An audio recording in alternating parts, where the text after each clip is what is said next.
Now, folks, as I alluded to at the beginning of the show, it is a double main event here. We start off with Ann Real, and now please welcome the second half of tonight's double main event. I have to say, though, folks, as New Jersey's premier journalist, I don't get humbled too much. I'm the least humble person you'll probably ever meet, but I'm really humbled today because you know what? Joining me here tonight, he is the publisher of the New Jersey Playbook, and I would argue one of the GOATs of New Jersey journalism right now.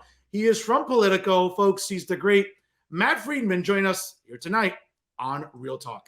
Matt, how are you, sir?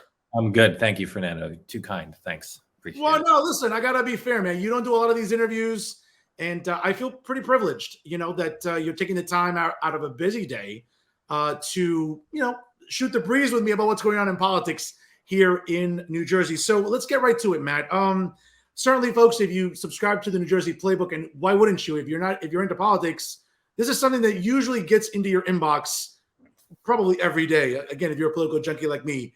Matt, a good story you talked about last week. Obviously, it's dominating the headlines here in New Jersey. And you start off your column with Governor Phil Murphy amid an uproar on the right about New Jersey's sex education curriculum standards announced Wednesday that he'll direct the State Department of Education to, quote, review standards and provide further clarification on what age-appropriate guidelines look like for our students. Matt, last week, I had a lot to say about it. I know other journalists do in New Jersey. Not many. I know you're the one talking about, obviously, which is why people follow you so much, obviously, on New Jersey Playbook. But, I have to say, last week, State Senator Holly Schapisi got a lot of what I would argue unnecessary vitriol for her comments last week, which I think were harmless. I think she's just looking out for parents and families. And for someone that's being made out to be hating gay people, I mean, this is a legislator with a gay chief of staff. So I think that's a little myopic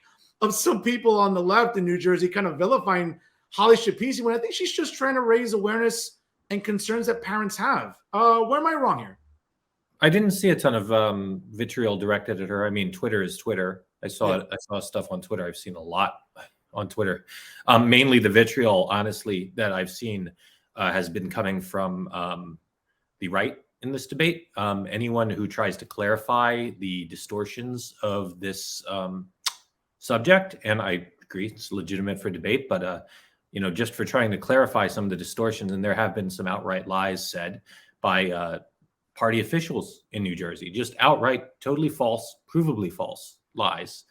And you correct them. And instead of people kind of examining this issue and saying, okay, well, here's what the standards say, here's what the curriculum standards say, here's why I might have a problem with them, or here's why some of these materials that an advocacy group developed and promoted with schools, encouraging them to adopt it, that is not the state. If you kind of point that out and try to just point out the facts here, people have been calling me, others, pretty much everyone. It's just the go-to label is the worst thing you can think to call someone: pedophile, groomer. A more polite word that people are using now is indoctrination, which is just sort of a more polite way of saying what they're saying when they say groomer. That's really where I've seen the vitriol in this debate, if I'm being honest. Now, Schapisi, other than Twitter, I haven't really seen anyone go after her for. I think she pointed out some lesson plans, and we could talk about where those come from, that there are legitimate reasons to take issue with for some people. And that's kind of part of the debate, because these were materials that were brought up in a school board meeting as something. They're like, hey, here's one suggestion of a sample lesson plan that we could help potentially incorporate some of this stuff into our curriculum in this school. A debate ensued, people complained, and the school said, we're not using that. And you could really argue that in that case, the system worked.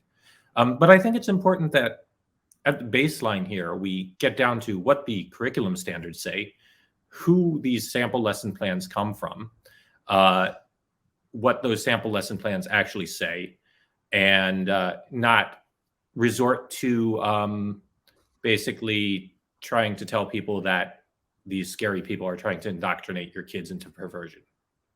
Well, Matt, I'm not going to mention them by name per se about who's sort of levied vitriol against you or others. I know that we know who they are. Obviously, folks, if you follow Matt Friedman on Twitter at Matt Friedman NJ, I think you can see sort of like the exchanges and everything. But Matt, let me ask you this though, because it seems, and I remember the advocacy group you just referenced was Garden State Equality. And, I've had a chance, not lately, to talk to Christian Carino, its executive director, who's been a guest on this show. And he and I, we have great conversations. He's a fellow member of Cowboy Nation. So, we're very cordial with each other. We can agree to disagree on some things.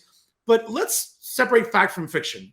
As you see it here, when we talk about LGBT awareness curriculum, I mean, case in point, listen, I don't have an issue, and I'm a pretty conservative guy, more fiscally than socially, but I don't have an issue with someone like Harvey Milk, who is the first openly gay elected official in United States history, being talked about. It's no different than when we talk about African-American history or Hispanic history, talking about influential figures now that are including LGBT, historical people. I don't have an issue with that, Matt. And I'm consistent on that.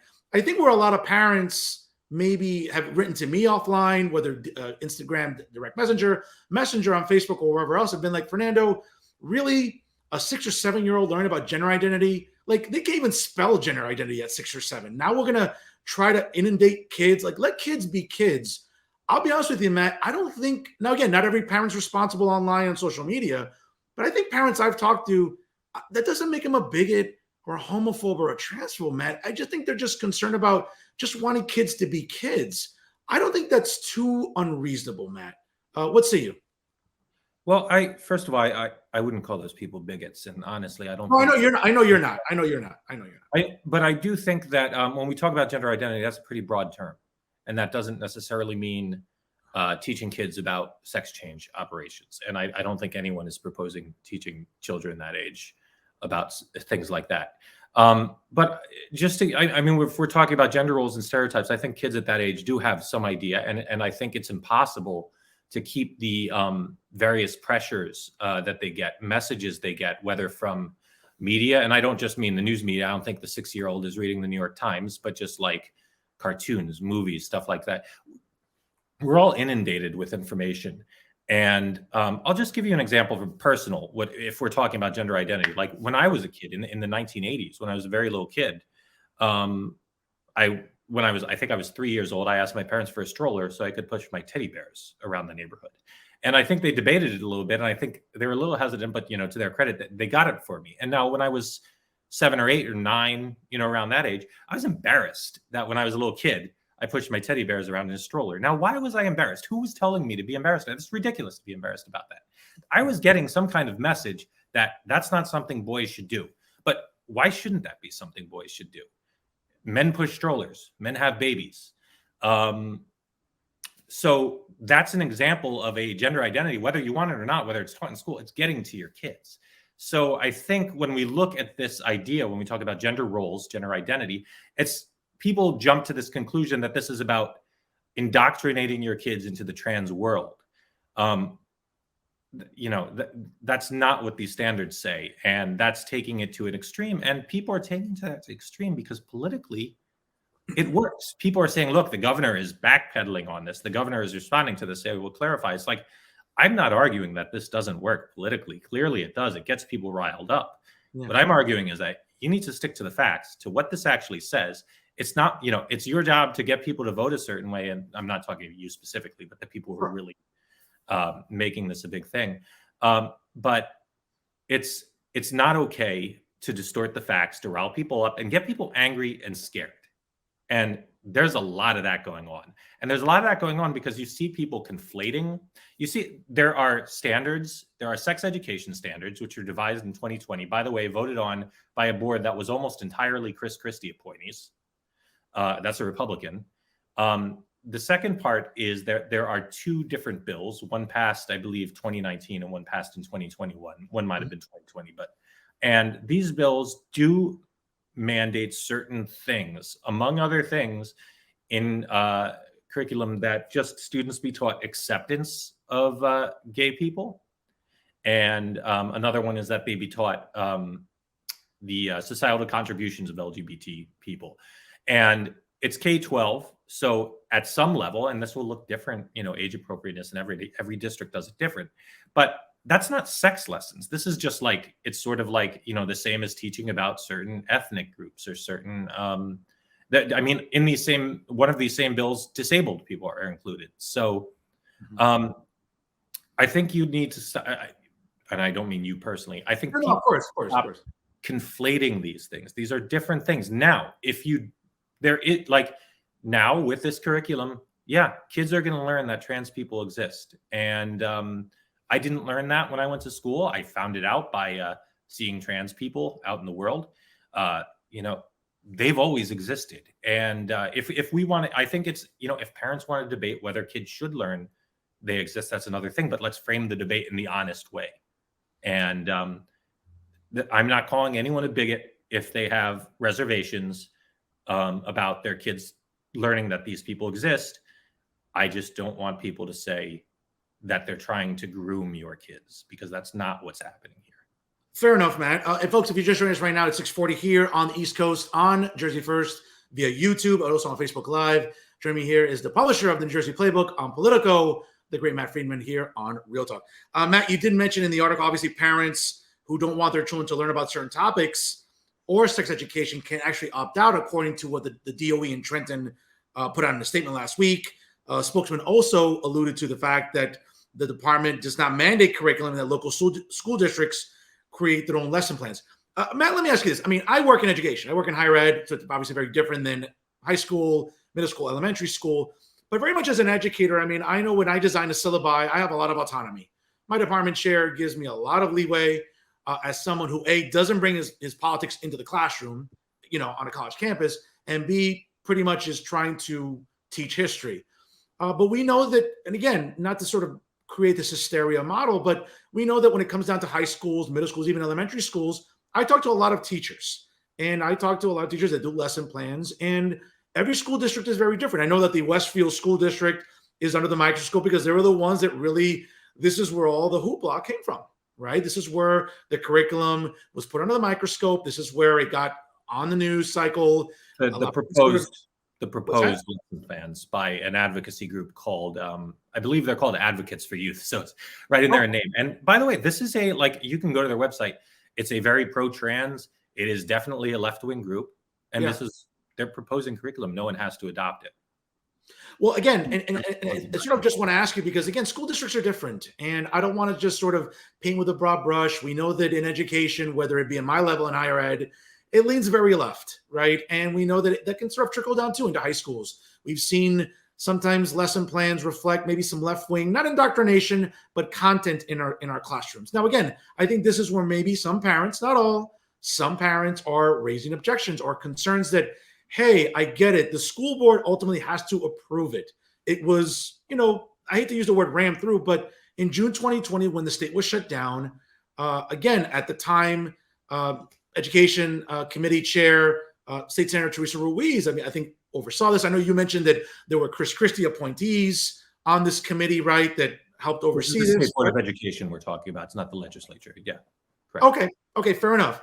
Again, just getting back to my concern that maybe some parents at the local level are just concerned that, hey, maybe, some teachers might get a little overzealous, and if these districts want to allow this material to go through, I would argue that this is where parents have to get up and go to school board meetings. We can do that now, right? COVID seems to be over.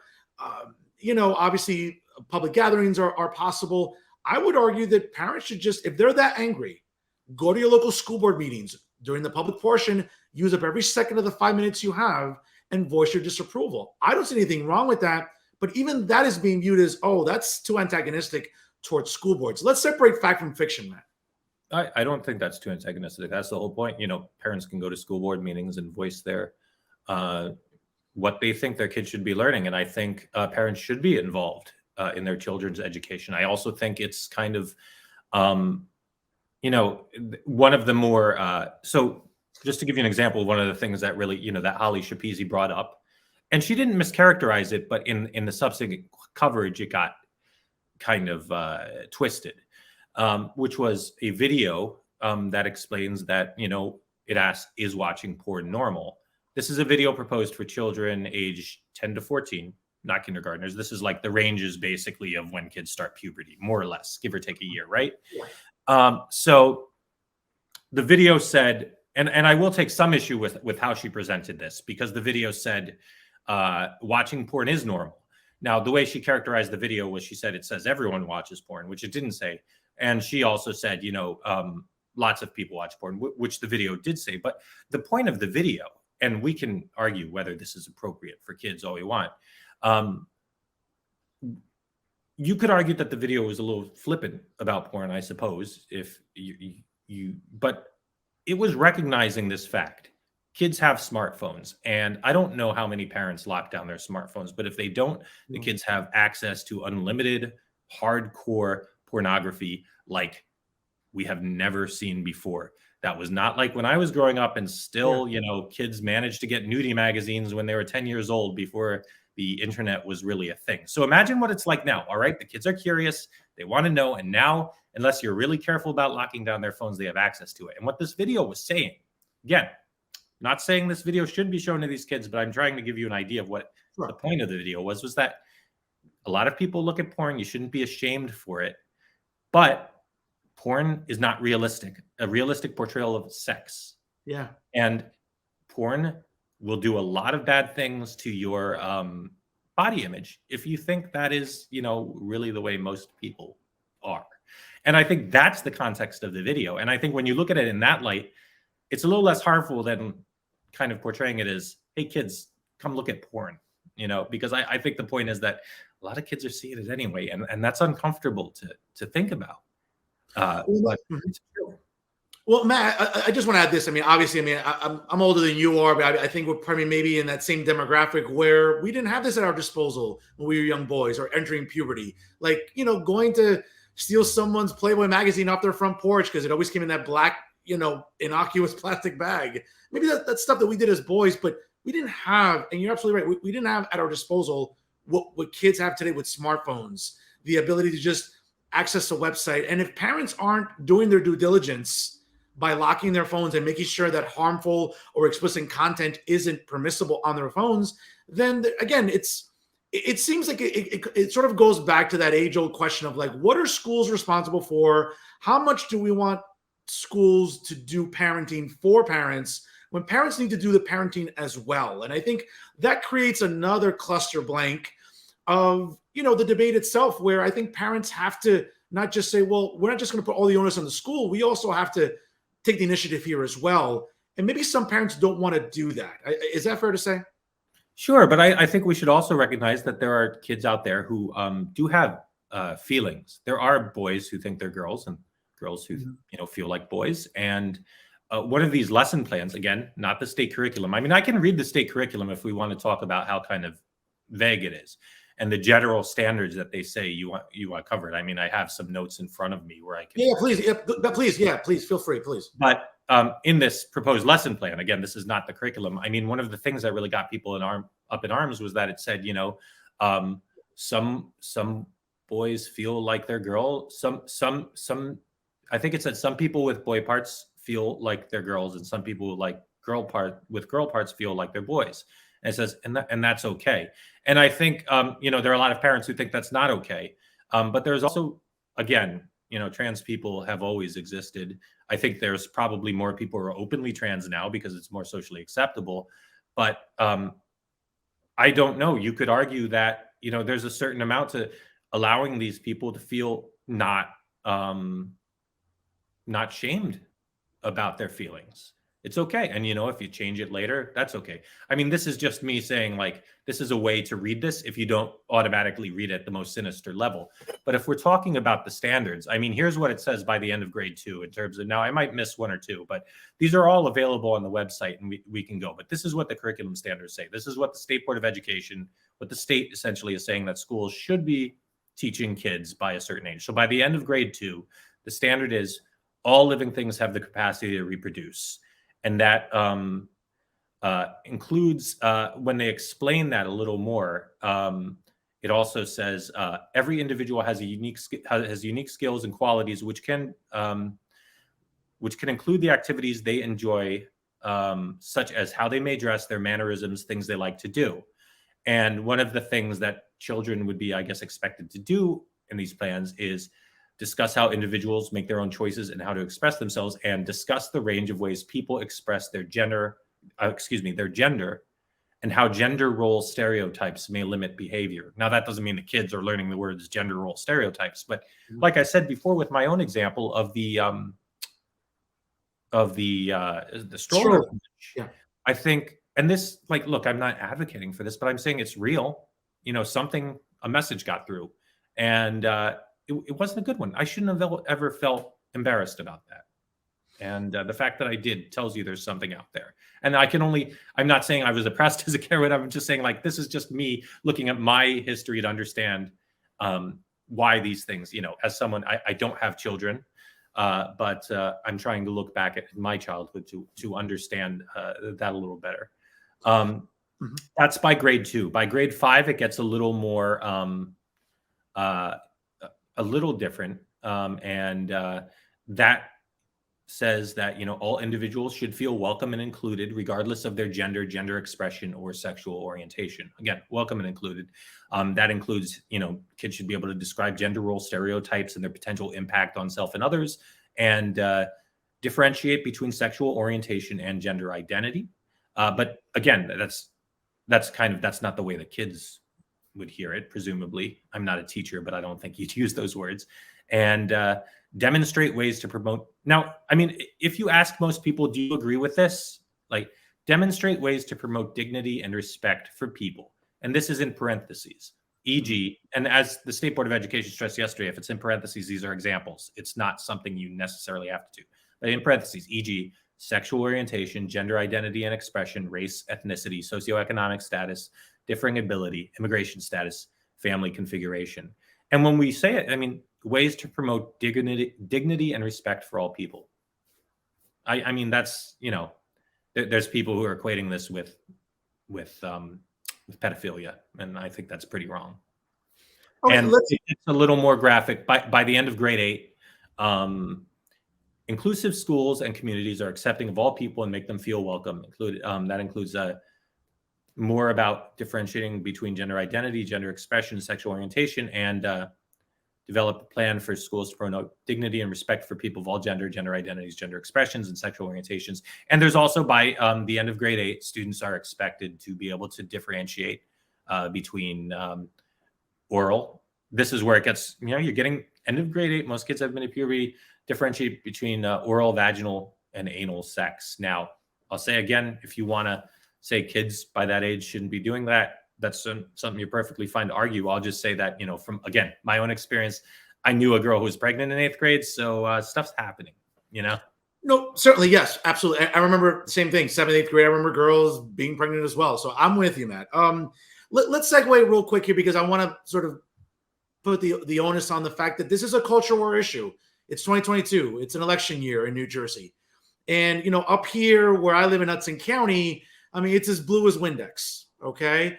Certainly retiring U.S. Representative Albio Ceres apparently is going to be succeeded by Robert Menendez Jr. as he's running the primary, and most certainly he's going to win in November.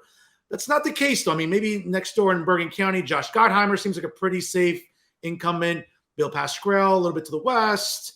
I'm trying to remember Donald Payne, another safe incumbent.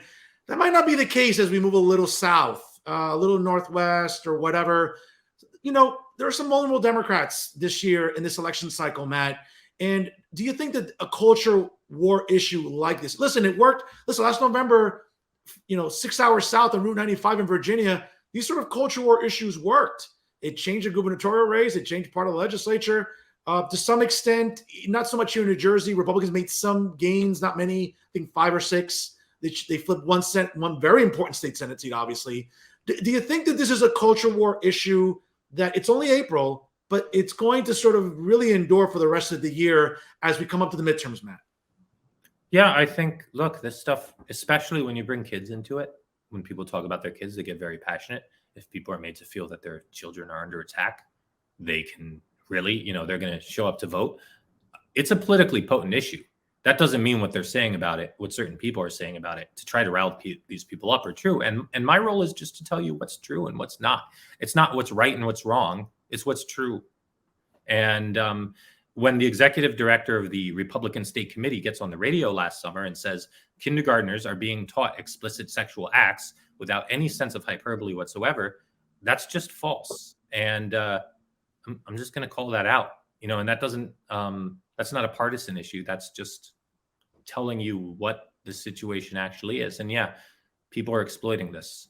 And could people be politically vulnerable from it? Yeah. I mean, you froth up emotions, and you know what else? And I mean, look, I don't want to put anything on anyone, but if you get people riled up enough about this stuff, if you make people think like scary people are coming after your kids, that's a type of rhetoric that can eventually get someone hurt. Fair enough, Matt. Fair enough. Which Democrat do you feel? And again, historically, short of George W. Bush in 2002, where Republicans actually held the House and actually gained some seats. Same thing in 34 under FDR. I think there might have been some other cycles, but by and large, it seems like the opposing party tends to win the House in the midterms. It seems like Republicans, with so many Democrats retiring nationally, even here in New Jersey, like I said, up here in Hudson County where I live, we have one retiree. It seems like Republicans are in a good position to win back the House. Where do you see here in New Jersey as the most vulnerable Democrats? That's easy. I mean, the most vulnerable Democrat is Tom Malinowski. He's certainly not favored to win. I think most people think that Tom Kean Jr., who's the likely Republican nominee against him, is favored to win that election. And that's in part because this is a tough year for Democrats. And in the last redistricting, Tom Malinowski's district actually got a little less friendly to Democrats. So what you have is, even though the Democrats won the map, they basically sacrificed Tom Malinowski to put a buffer for the other Democrats who had been vulnerable. So he is number one target. He is definitely not favored to win. And I'll be surprised if he does win re-election. Not impossible. It's improbable, but not extremely. But if you have a big enough wave here, if Biden continues to be super unpopular, if Republicans remain motivated and Democrats are not, which often happens when the party is in power, then you could see the somewhat less vulnerable Democratic incumbents like Josh Gottheimer, Andy Kim, though his district actually got a lot more Democratic, but Josh Gottheimer, Andy Kim, Mikey Sherrill, Democrats like that in at least somewhat competitive districts, even Frank Pallone, though, that's a real long shot. That's when if it's a huge wave, that's if they're vulnerable. But, we won't be talking about that nationally because if they're gone, so are Democrats like them all across the country. It can happen. I'm not saying it won't. It's probably not going to, but politics isn't predictable. I gave up a long time ago trying to predict it. I can show you what the districts look like, who's more vulnerable than others, but it's a weird thing. Who saw 2016, coming the way it did. So fair enough. Fair enough. That's the way I think. But yeah, if you're looking for the most vulnerable, it's definitely Tom Malinowski, just based on the districts and the current political environment. Matt, you mentioned Andy Kim. I know that in his district, there's some interesting individuals running there on the opposing side and for the Republican primary. I've had a chance to interview Ian Smith multiple times on this show. I'm still waiting to talk to Mr. Healy as well. Is that a district where Andy Kim, again, you mentioned that it's become a little more favorable to him and Democrats, but is someone like Ian Smith, again, one thing is social media views, clicks, likes, whatever, getting people galvanized by going on Fox News, which again, is the most watched network in the country, arguably. But is someone like Ian Smith a real contender in that district that ultimately could give Andy Kim a headache? Or is it more about just the fact that, hey, it's a vulnerable year for Democrats? Look, if there's a huge wave, even someone like that can get in. I think Ian Smith poses more of a threat to Republicans in that district than he does to Democrats because he does have a following on the right, especially the far right. His followers do not seem to care about his past or current behavior. And if he wins, there's clearly would have a harder time appealing to more moderate voters than Bob Healy would. But again, if it's a huge wave election, anyone could get in. But I think with Ian Smith, as you mentioned, I'm just thinking of the ads that, there would already be ads that when he was 20 years old, he drove drunk and killed someone, which is true. Yeah. And imagine the ads you could put out of that. But, I just watched a police video of him swerving all over the road, admitting he had drank a double margarita, but denying he was drunk. And really, I don't feel qualified to judge how he did on a sobriety test, but he refused to blow a breathalyzer test. And he says the reason is because he was being persecuted. I think you need a real suspension of disbelief to believe that, cops who are generally pretty conservative would participate in a giant scheme to discredit this guy. I think I'm just trying to think of the ad that, like, he killed a kid drunk driving when he was 20, and at age 35 was once again arrested for drunk driving. I mean, look, I'm not an ad maker, but that would be a rough one. Matt, it seems like that campaign is one to watch for sure, obviously leading up to the primary. Real quick before I let you go, Matt, I appreciate the time you've given me today. On the state budget, real quick, I get a lot of flack from my liberal friends on here because, oh, Fernando, you're so harsh on the left in New Jersey. You're so, sort of mean-spirited. But Matt, I say it all the time. One party has ruled the legislature with big majorities for nearly 20 years. So when I say that, hey, New Jersey has the highest property tax in the country, that's not hysteria. That's fact. The fact that spending continues to balloon up like a kid, in a bakery that's seeing desserts everywhere. It just seems like fiscal responsibility. And again, both parties are guilty of it. Let me be very clear, because I'll put some blame on Republicans too, even though they've been in the minority for 20 years. Because at the end of the day, Matt, Democrats can ram through whatever they want, whether it's spending, whether it's this or that. Case in point, I mean, I'm the only one that talks about the fact that, Governor Murphy decided to reallocate tax dollars and create a legal fund to provide counsel for illegals in New Jersey. I mean, maybe I'm nitpicking a little bit, but I mean, that's just a tiny amount, though. I mean, what's that? It's a tiny amount when we're talking about the budget. I mean, we're talking. No, I agree, Matt, but it's still it's this sort of. And again, Governor Christie and his budgets, I think, were also responsible too. I'm consistent on this show, but it just seems like, again, you can't blame conservatives like me that are in the legislature or some Republicans when they haven't. Listen, Democrats can ram through whatever they want. So when New Jersey continues to be unaffordable, we have the highest property taxes. Another gas tax probably is coming as I breathe tomorrow. It just seems, though, Matt, like, the Democrats, or maybe the fiscally irresponsible ones in the legislature, don't get, like, if they ran their homes the way they run Trenton, I think they'd be out on the street, Matt. Am I wrong the way I'm looking at this? Well, look, I don't want to, cast judgment on one party. It's certainly true that the budget has grown. It's also important to consider that, some of that is influx of federal money. But there's always inflation. The budget has, grows under, it's definitely grown. I think, I don't want to talk out of school here, but I think it has grown at a faster pace under Murphy than it grew under Chris Christie, though it grew, under both. Yeah. But I think it's tough. And, the thing about property taxes in New Jersey, first of all, let's talk about, like, New Jersey is always going, as long as New Jersey is next to New York City, it's going to be an expensive state, right? Yeah. That's just like, that's unless fair. New York City stops being one of the two most important cities in the world. But I think that if we're going to talk about reducing property taxes, it's in part school funding is a huge part of that. The state government, they love to pass it off on local officials, but we know it all. There are mandates that come down from the state, from the courts, from everything. It's extremely complicated. If we really want to do something about property taxes, we have to really restructure our government and tax system. And it would be a very involved, a very long, and in a lot of ways, a very probably painful process. And that might mean creating other taxes to offset this. I mean, because this is the way we fund schools primarily. That's where the bulk of our property taxes come. And at the same time, you have edicts, from the state Supreme Court that say schools, the inner city schools have to be funded at the same levels as the richest schools. So you have a lot of complicated factors there. It's not quite as simple as just, saying cut funding across the board or increase school aid to wealthy suburban districts to bring down their property taxes. It's a complicated puzzle, and I'm glad I don't cover the budget super directly most of the time, because I'm not great with numbers and tend to transpose things. I would have to write a correction every day. Sure.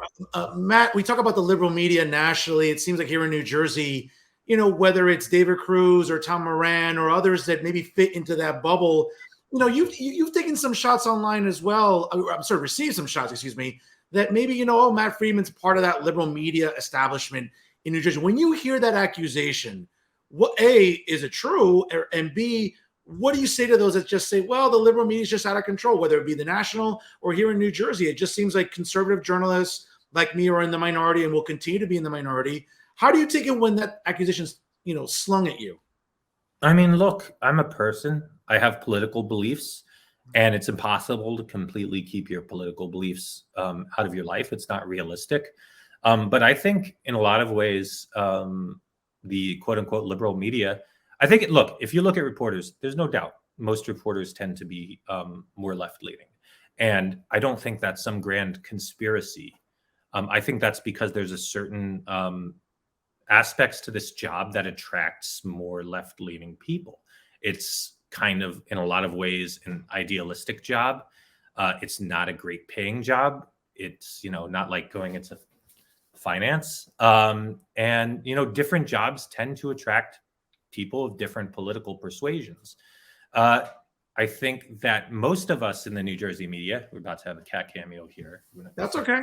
Cool. So most of us in the New Jersey media are just trying to tell the truth. And I think that one of the things, actually, this charge of liberal media has sometimes been used to great effect to get reporters to mistake balance for truth.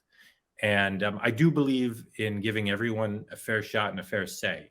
But if you can determine based on your reporting, now we're not experts in most of the subjects we report on, but sometimes it's pretty obvious. If you have the bulk of scientific opinion, obviously, on one side, and then you have a few people on the other side and maybe one scientist versus 1,000, the tradition, has really been to kind of give them equal weight. And I think the sort of liberal media attack has been used to reinforce that, when in fact, there's one side, the balance of truth is on one side of that debate, and the coverage should reflect that. And I think the same thing goes for this. I think the media kind of woke up in a lot of ways in the Trump era after 2020. The election wasn't stolen. There was no widespread voter fraud, even though there were lots of claims from the former president and his allies that there was.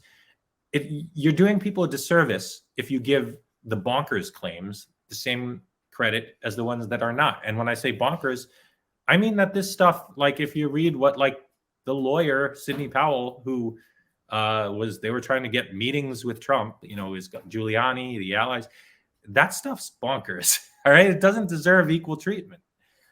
So I've also written a lot, but at the same time, New Jersey is controlled by Democrats. And if you look at my coverage, and I think most New Jersey media coverage, you'll find a lot more stories that you would say are damaging to Democrats. And that's because they control the state. They're the people in charge. So they're the sort of people that we're looking at with greater scrutiny. So look, I'm not going to dispute that most reporters lean left. I've certainly known some right-leaning reporters and some who do more than lean right. But I think most of us who are professionals in this business really are fair in the end, and really work hard to give different perspectives. And we understand that we have political persuasions, and every human is subject to bias. And there are ways we try to check that. But it's not a science. Sometimes I wish it was, but it's not. And I'll just let my work speak for itself. People can read what I've written. They can judge for themselves. Matt, before I let you go, again, I want to thank you for your time. I know you're very busy, and I really appreciate you coming on this show, because I know that you don't have to. I'm sure that maybe if you've checked out my social media, I'm a pretty conservative guy, but I appreciate you being a gentleman coming on here tonight. And I hope that I've at least extended a good dialogue with you today, where you'll want to come back on the show and we can continue sort of discussing politics here in 2022. So I want to thank you for your time, and I'll give you the last word here, Matt. Okay, no word. Read New Jersey Playbook, politico.com/New Jersey Playbook. Keep my paychecks coming. All right. I hope to see you on the show again soon, man. Fair enough? Sure. Thanks. All right. Thanks for your time, Matt. Appreciate it. Folks, he is Matt Friedman from Politico, the publisher of New Jersey Playbook. You can check it out every day online. Matt, thanks again. God bless you. Stay healthy. All right. Thank you, Fernando. Take care. Folks, again, good show here today this week with both guests again at the top of the show. First half, the double main event, Ann Real, a very acclaimed author, the recent work, The Discovery of Recovery, a wonderful book, very affordable on Kindle and also on Amazon that you can check out, obviously. And you can also, go by and, read it. And it's certainly for you or if anyone in your family or your inner circle is struggling with recovery and struggling with, substance abuse, eating disorders, even gambling addictions, for God's sakes. I mean, this is a book that is so well read and so well written. I mean, again, definitely I would urge you to buy it on Amazon. Again, Discovery of Recovery by Enreal. And again, listen, the second half of tonight's main event, and a lot of people reaching out to me about Matt Friedman and certainly wanting to get to see his perspective. I know that he's been in the news cycle a lot on Twitter. He has been one that has been sort of going back and forth with some detractors on Twitter. I'm not going to name them, obviously. I mean, I think, we all know who they are in New Jersey media circles, obviously, that lean more conservatively. And, it's been a very entertaining back and forth on Twitter. So, again, I appreciate Matt Friedman from Politico coming on the show today. I know you can catch him on other shows. Nice to say I can brag that he was on my show as well. So, again, special thank you to him after a very long, busy day as he is the publisher of the New Jersey Playbook. Folks, let me finish with something here because I talked about it last week a little bit, and, we delved into it this evening with my guest, Matt Friedman, again, from Politico, the publisher of the New Jersey Playbook. And, I went after some journalists last week here on the show about maybe not covering the sex ed curriculum that is under the microscope, that is creating a lot of debate, creating a lot of hostility, especially on social media. But I feel like I need to take someone to task again because for whatever reason, I read a column that comes in on the news cycle, or gets forwarded to me actually, because I don't follow Insider NJ anymore. I don't really need to. I can read, the New Jersey Globe or the New Jersey Monitor, which I prefer to read anyway. But, last week, I went after some journalists. I went after, David Cruz with NJTV and New Jersey Spotlight News. I went after Tom Moran with the Star Ledger. And I went after some at Insider NJ, Maxi Pizarro. And certainly, I felt after reading the latest column that was brought to my attention, I feel I have to sort of talk once again about the resident insufferable human and resident virtue signaler at Insider NJ, Jay Lassiter. And I'm reading here his latest column.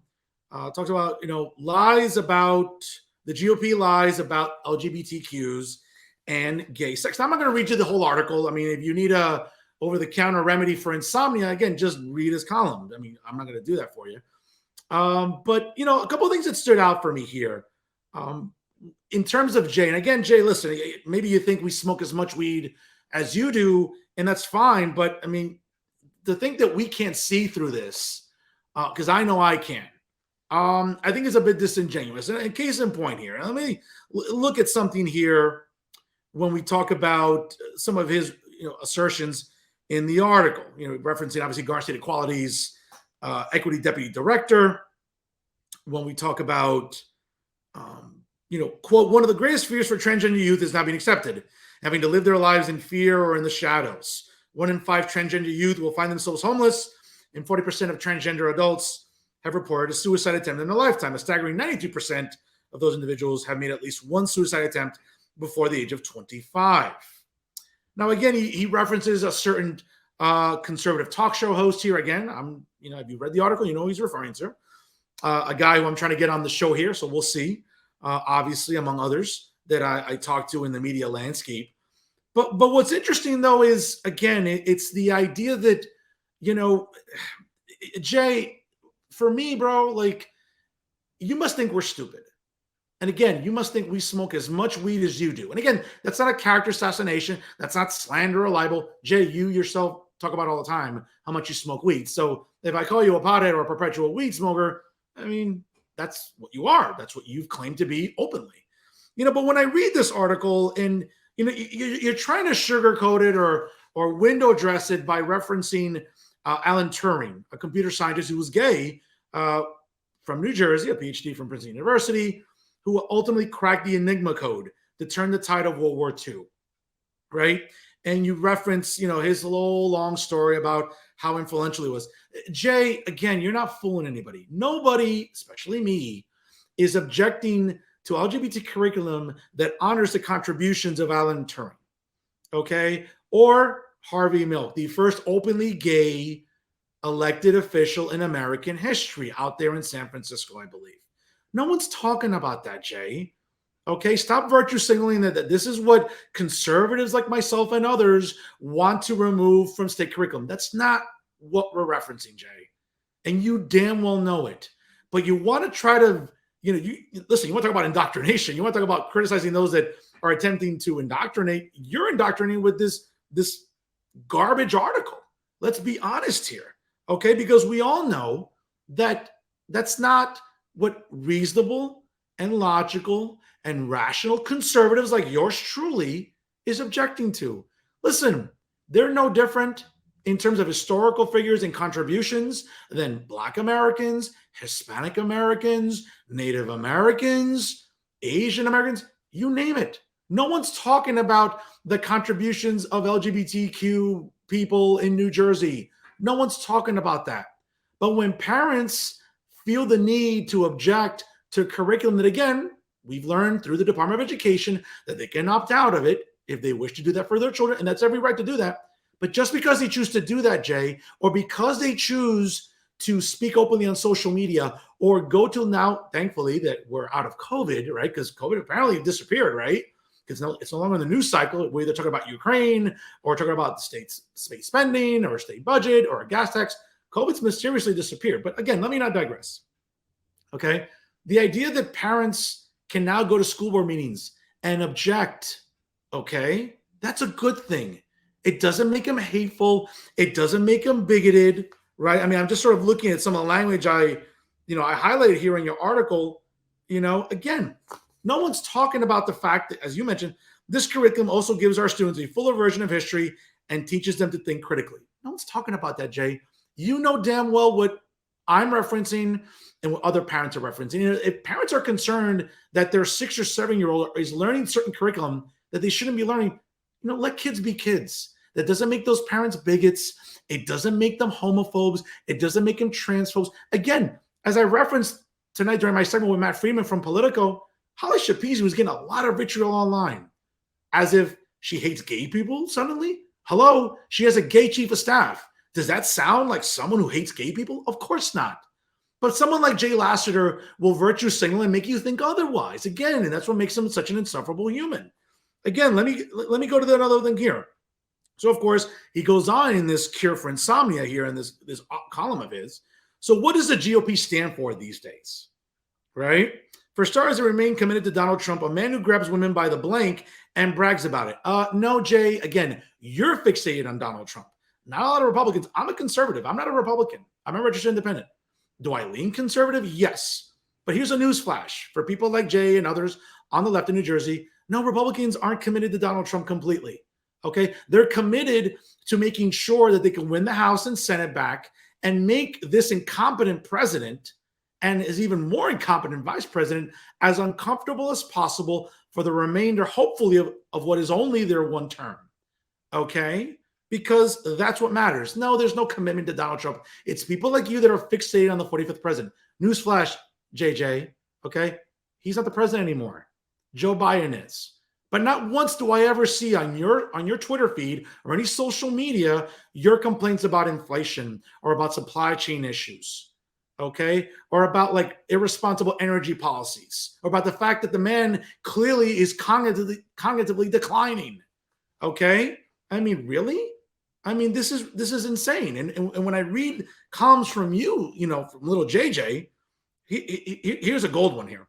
Quote, the Republican Party also wants to ban something called critical race theory in public schools, even though that not a single public school in America actually teaches CRT, a lesson plan which remains the domain of law schools. So this is just another made-up, ginned-up controversy to excite right-wing voters by demonizing Black people. No, that's not the case, Jay. And if you know anything about education, which I know you don't, you know for a fact that lesson plans and curriculum, even at the high school level, can be manipulated by not school boards, but teachers individually. Yes, they'll have to submit lesson plans to their supervisors or administrators, and then that gets determined whether they get approved. If you don't think teachers are trying to window dress it as something else with some of the toxicity that's contained in CRT, then you're completely missing the point. Okay? No, it's not about demonizing Black people. no more than it is about demonizing LGBTQ people. But again, Jay, this is what you live on, the virtue signaling. Okay, here we go. This is a really gold one right here by little JJ. There's nothing in the NJGOP program to materially improve our lives, nothing to lower inflation or help us save for retirement or send our kids to college or, God forbid, lower property taxes. Well, I'm not going to speak for the NJGOP because I've had my fair share of attacks against them in terms of their messaging, how they should mobilize better for voter registrations, whatever. But Jay, let me tell you something. Here's a news flash, okay? You want to go after Republicans, your side of the aisle, or at least what you subscribe to, here's a news flash. You want to talk about there's nothing to materially improve our lives? Well, guess what? What you believe in doesn't materially improve our lives either, okay? Fixating on 35 genders, okay? Because it's your side of the aisle that think that men can become pregnant, okay? Case in point, as I decided to Google and some research for this show, you know what? I decided to sort of type in a very absurd statement into Google. And I just simply wrote, can men menstruate? Thinking that, oh, no entries will be found because that doesn't make sense. But of course, what do I see? I see about 73 million different results about can men menstruate. You know, listen, we all know that they don't. Maybe you do. And I could tell you probably do menstruate when it comes to your little tangents that you have on social media. Okay. But folks, biologically, we know men cannot. But Jay, it's your side of the aisle. It's your type of people that subscribe, right, ideologically speaking, right, that think that men can become pregnant, that there's 35 genders. Newsflash, did you fail high school biology? I mean, I know it was a long time ago for you, right? Because, I mean, you're like in your mid to late 60s, so maybe you don't remember what high school was like, but I passed it, and I know there aren't 35 genders. Or the fact that, yes, inflation continues to kill Americans here financially, or that energy policies are continue to be irresponsible, right? So you want to talk all you want about the NJGOP or Republicans in general? Well, I can tell you one thing right now. You're going to learn a painful lesson this November because whether it's about culture wars, whether it's about spending, whether it's about, you know, energy policies, that's what's going to matter to voters, their pockets, not pronouns, Jay. No one gives a blank about pronouns, at least of all me. I don't care about pronouns. That's something you want to die in a hell about. God bless you. You know what? That's what you live for. Okay, if you want to live on the fact that there's 35 genders, or again that somehow men can menstruate, or men can get pregnant, Jay, it's your side of the aisle. It's the party that probably you subscribe to or are registered to, or an ideology that you believe in that feeds into this nonsense. So have a little self-awareness, Jay. I know it's difficult for you because you smoke weed every day, and probably you should just become a fireman with the amount of smoke that you probably have to walk through in your house on a daily basis. Again, as I said last week, Jay, do us all a favor. Take your meds, smoke your weed, and just shut up because you offer nothing constructive to the conversation. I'll be the first one to say it, and I'll keep roasting you. And you know what? I'll keep roasting you until you come on this show, until you have a spine and want to confront these accusations. Because you know what? You love throwing stones, my man, but I'll tell you right now, you don't like taking them. So again, the invitation's there. I'm welcoming you here with open arms. But here's a spoiler alert, folks. Little JJ doesn't have the set to come on this show because that means that someone has to hold them accountable. And Jay, unfortunately, I don't put you on a pedestal like some people do in this state. But you know what? That's not my job to do. My job is to expose disingenuous people. I just did that. So, and I'll continue doing it until, listen, get your act together, bro. You're in your mid to late 60s. You're an adult. Start acting like one. Because I'll tell you right now, I mean, whether it's me or other adults, it's getting kind of lonely here being the only adults in the room. Clean up your act, Jay. Come on. Otherwise, just keep on smoking weed. It seems like that's all you're good for. And that's our show for this week. Folks, once again, I want to thank our outstanding guests here tonight, our double main event, once again, acclaimed author Ann Reel. You can check out her book, once again, folks, Discovery of Recovery on Amazon. A wonderful book, by the way, again, for anyone dealing with recovery. Hey, check it out. Very affordable. Great read, and certainly very transparent. What an admirable story, folks. When you read about her and what she's overcome, it's a great story. It's something as far as I'm concerned, it's a documentary you should see on Netflix sometime soon because it's that heartwarming. And also, I want to thank Matt Friedman, the publisher of the New Jersey Playbook, on Politico.com. Again, you can check out, folks, for anyone that is a political junkie in New Jersey. Let me tell you something. That's the guy you want to read every day. I want to thank him for his time. He doesn't do a lot of these shows, so I appreciate him wanting to come on and have a really enlightening and very, very spirited exchange here tonight. Folks, always remember, if it's unbiased, unfiltered, and unafraid, you know it's always real talk right here with Jersey First. Check out their website, www.jerseyfirst.org. That's jersey1st.org. Make sure you like them on Facebook and also follow them on Instagram and Twitter. Again, folks, I appreciate you sticking with us here today. Double main event, a good closing segment there. I think you'll definitely want to enjoy. And of course, ladies and gentlemen, always check out Real Talk on YouTube via Jersey First. All our episodes are there. Can't say enough how thankful I am to all of you for tuning in every single Monday night here live at 6 p.m. for the latest edition of Real Talk with New Jersey's premier award-winning journalist, Top 100 Latino via the Latino Spirit Online magazine for 2020, 2021, and 2022. And of course, your favorite conservative. Yes, it's me, Fernando Uribe, saying so long, folks. Have a wonderful rest of your week. I'll see you here next Monday Night Live at 6 p.m. the latest edition of Real Talk, folks. Have a great week. God bless you all. And as always, stay healthy, everyone.